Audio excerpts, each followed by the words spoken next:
In today's video, I'm going to talk about the 5 things that you should be doing with your dog every single day. Now, you're joining me in the beautiful British countryside out on a driven game shoot with my best mate, Uncle Sully, doing what he absolutely loves to do more than anything else, which is exactly what he was bred for. Now, in this video, I'm going to demonstrate these 5 really important things that you should be doing with Uncle Sully whilst out on this day and show you where these things are useful in an extreme circumstance like this, but explain why they're incredibly important in his role just as my pet dog at the same time. And arguably the most important thing is what we're doing right now, but it probably isn't what you think it is, and we'll come on to that later because it'll make sense then. So the next thing you have to make sure that you're doing with your dog every single day is walking them to heel. Now, when you come out on a game day like this, if you want to compete with your dog, they have to be able to walk to heel off lead or you'll be disqualified.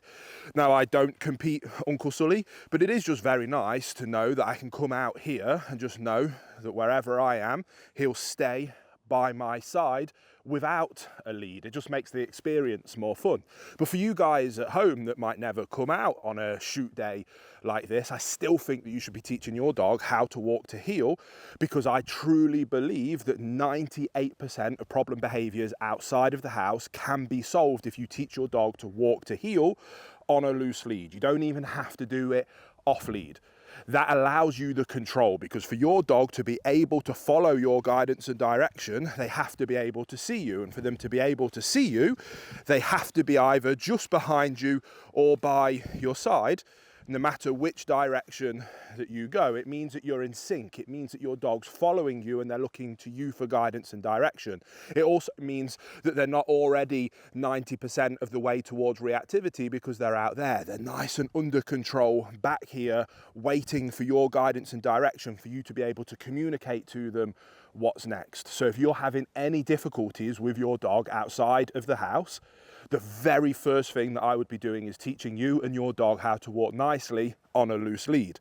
Not only will it solve those problem behaviors, but it'll turn the chore of your day of walking your dog into the joy of your day, whether that's just going around the block in your neighborhood or coming out into the beautiful countryside and enjoying it. Now, the next thing you should be doing with your dog every single day is crate training them. Now, if loose lead walking your dog solves 98% of problem behaviors outside the home, I truly believe that good crate training will do exactly the same thing inside the home. You put those two things together, and there's no reason that you should ever have to deal with the vast majority of problem behaviors. Now, it doesn't mean your dog has to live in a crate the whole time, but just being able to control and manage the environment removes their ability to make bad decisions whilst we work on their training and slowly then reintroduce a little bit of freedom, a successful moment at a time.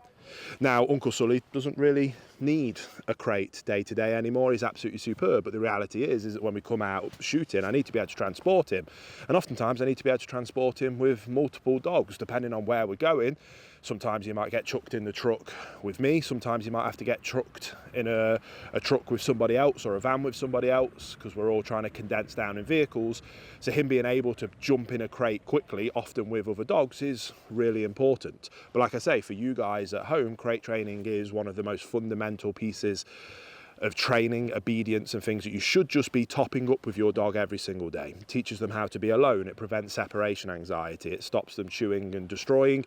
And even if your dog doesn't have any of those things anymore, just giving them a little moment each day to be in their crate on their own sets them up for success should you ever need it for things like family emergencies and you need to leave your dog with somebody else, or they have to, God forbid, go and spend some time in a vet and they have to stay overnight. If they're crate trained, all of those things are a much more successful experience. Now, Uncle Sully, we're about to go on to the next drive. Sully, hop up. Did it swing shut on you, mate? Go on. Will more than happily jump up in a crate whenever I need him to, and that just makes this experience way easier. Now, the next thing that you should be working on with your dog every single day, sit, is threshold manners. Now, thresholds are any time you go from one environment into the other. Now, when we're out on shoot days, we do loads of different thresholds, whether it's going through gates, whether it's going over stiles, and you may or may not have noticed, but I am not exactly the smallest of gentlemen. And there are many times where you have to go over very skinny bridges, and the last thing I want is to fall in a river because my dog with bad manners has barged past me. So I want to make sure that my dog will display lovely manners as I go through those thresholds first, while he then waits until I invite them over. And we have just stumbled across one now, which is an incredibly sketchy style, which absolutely could be a recipe for disaster. And if right now, when I'm trying to squeeze over this, avoiding all these gnarly brambles, he blasted through, I definitely do not want to fall into that bramble bush.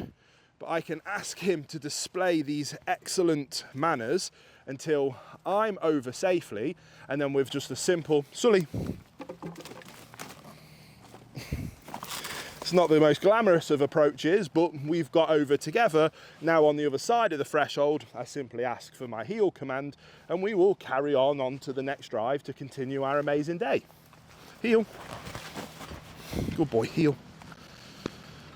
So let's take it full circle and bring it back to what I mentioned at the start of this video is probably the most important skill that you should be working on with your dog every day. That's also probably the most underrated skill that not enough people do. And that's something that I call impulse control. Right now we are watching a drive and there's birds dropping all around us as they're being shot, and every single part of Uncle Sully's fibre of his being is desperate to go and get those things. He's looking around for all the birds that have dropped around us, but he is using good impulse control to do what it is that I've asked him to do, which is just to simply sit and wait until I tell him that he can go and get those birds.